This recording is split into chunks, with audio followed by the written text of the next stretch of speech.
Hello everyone, welcome to my channel. I'm going to be discussing the Delphi case again today.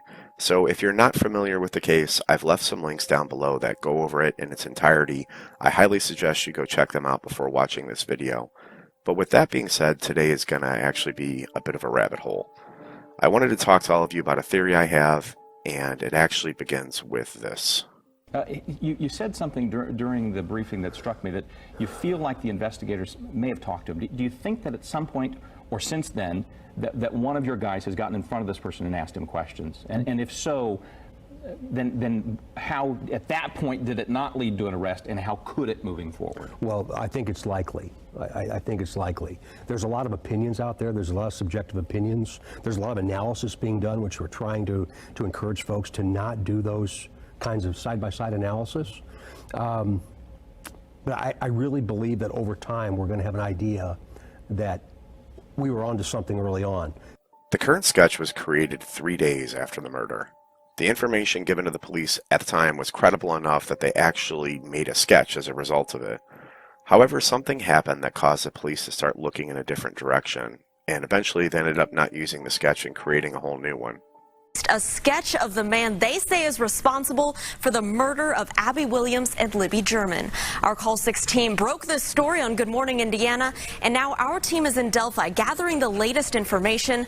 Call 6 Investigates Paris Lubell is live in Delphi, where a state police press conference just wrapped up moments ago. Paris, what can you tell us?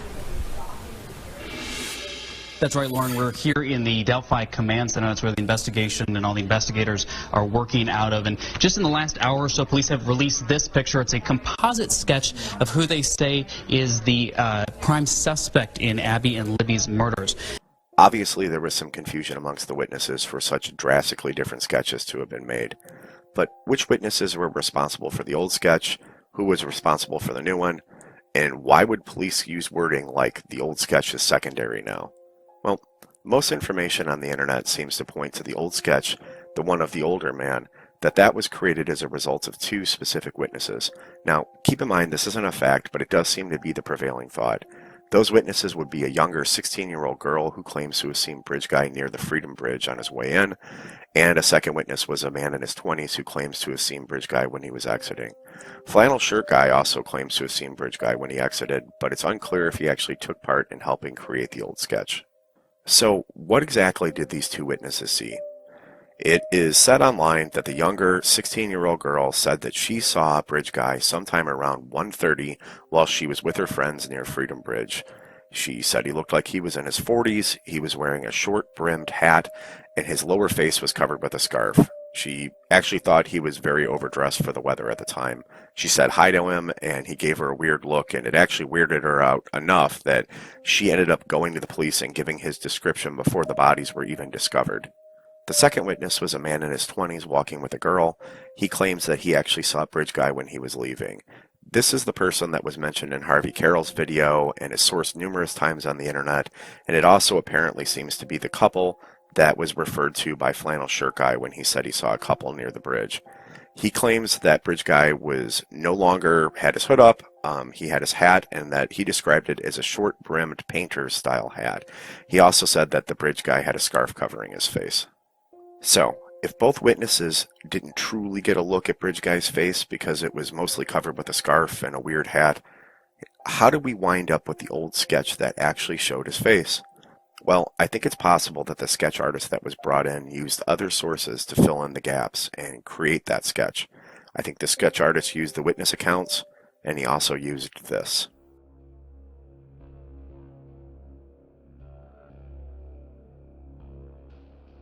It's said that both witnesses didn't like the hat that was used in the sketch. They said it wasn't correct.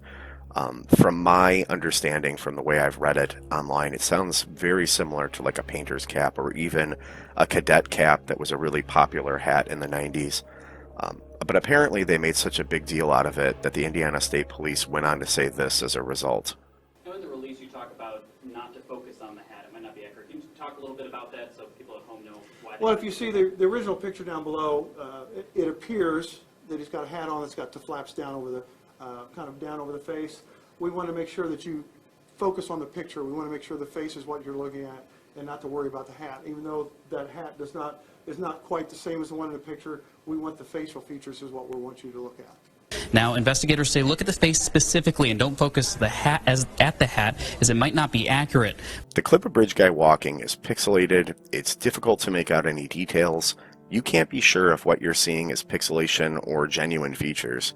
But at least now we have about as reasonable of an idea as possible how the old sketch came about and why they might not have later on thought that it was super reliable, but at least still considered it a secondary sketch, because they saw him, just not well enough to make a very good sketch as a result of it, and the sketch artist had to use pixelated video to fill in the holes.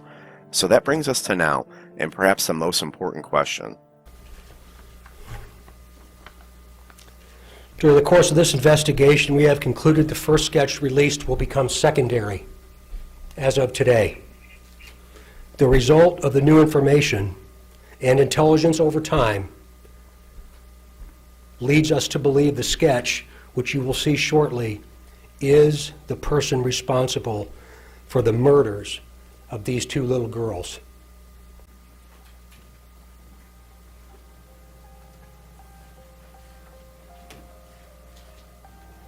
I just unveiled the person that we believe responsible for the murder of these two little girls.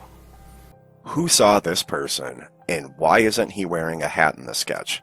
There's only so many known possibilities. One is that the sketch was created as a result of video that hasn't been released to the public. I've heard this numerous times, and I think it's highly unlikely. If that was the case, if they actually have video of the suspect that hasn't been released to the public, why didn't they use this sketch from the very beginning? The result of the new information and intelligence over time leads us to believe the sketch, which you will see shortly, is the person responsible for the murders of these two little girls.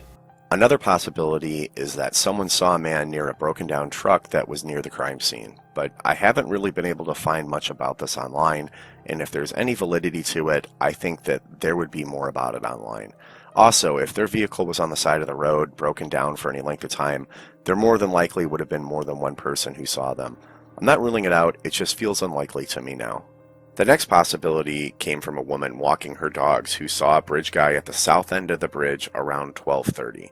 Now, this witness was interviewed by True Crime Investigates before the new sketch was released, and she was actually so freaked out about the whole situation, she ended up moving as a result. And if that's not complicated enough, there's another source online saying that bridge guy was seen in the neighborhood near the south end of the bridge sometime around 12:30, and that when the witness got into their car to follow him, he took off. Now, of course, there's a controversy about which neighbor saw him and what time they saw him, but I tend to think both accounts of bridge guy being in the area at the south end of the bridge or that neighborhood may have been true. Everything I've read points to this general location and time being the origin of the new sketch. A couple family members coming out crying, the grandmother of Libby saying, "I'm anxious." And I felt that way too. You felt sort of anxious. And then they unveiled the new sketch. Right. It was hidden by a red board, armed police officer guarding that, and this is what was released. And there was a gasp in the room because this looks completely different from the other sketch. But these encounters really complicate things in a pretty big way. And I think this encounter is what has really given me so many problems when I've looked into this case. If he was already on the bridge in the area or somewhere around the area around 12:30, then how did the 16-year-old girl see him walking into the trails an hour later at 1:30? It just doesn't make sense unless we believe Bridge Guy is capable of teleporting around the woods and no one seeing him do it. He was somehow in the south end of the bridge area around 12:30 and also simultaneously walked in near the Freedom Bridge at 1:30. No, it can't be. How did you get back here before us? How did we, Kronk? Well, you got me. By all accounts, it doesn't make sense. So, sometimes the simplest answer is the best one. I have a theory on this. It's speculation, but it does explain a lot without having to do mental gymnastics on the timeline of Bridge Guy's movements. What if Bridge Guy's original plan wasn't to park at the CPS building, but it was to enter the trails from the neighborhood near the south end of the bridge? He didn't want people to see him, and entering there would definitely have limited his encountering people. What if he tried to enter there and he just aroused too much suspicion, so he changed his mind and he decided to park at the CPS building instead. He would have known that if he entered from that location that he would be seen by people on the trails, so he put on a cap and a scarf and he did his best to disguise himself. This would explain why he was seen at 12:30 near the south end of the bridge, and then why he was seen an hour later near Freedom Bridge entering in disguise. It's possible that Bridge Guy didn't disguise himself as well if he tried to enter near the south end, which could explain why the new sketch isn't wearing a hat. It could also explain why the police ended up not using that sketch of the encounter at the south end because they thought that it was unrelated due to the conflicting timeline. It also explains why Doug Carter thinks that the killer might look like something between the two sketches, because it's the same person, just two different takes on someone dressed very differently at different times. Remember, a sketch is not a photograph. Right. It's something similar to a resemblance. And the likelihood of this being something between the two is probably pretty strong. But again, that's a subjective opinion based upon what I believe. The sketch we're using now was created 3 days after the murder, but for some reason they decided to rule it out. I think the timeline issue may have played a big part in the FBI deciding that the different encounters were not related. That and the people who saw Bridge Guy later in the day described someone that they felt was older. But remember, when Bridge Guy walked back in from Freedom Bridge, he was trying to mask his appearance with a scarf and a hat. They didn't get to see much of his face, and his coat was shoved to the brim with stuff that made him look heavier and kind of dumpy. And well, when you pair the type of clothes he was wearing, at a glance, he might have looked much older than he really was. Right. I think the value in the way, in releasing that extra video that showed the way he walks, is to show that in the initial photograph, he looked very heavy set.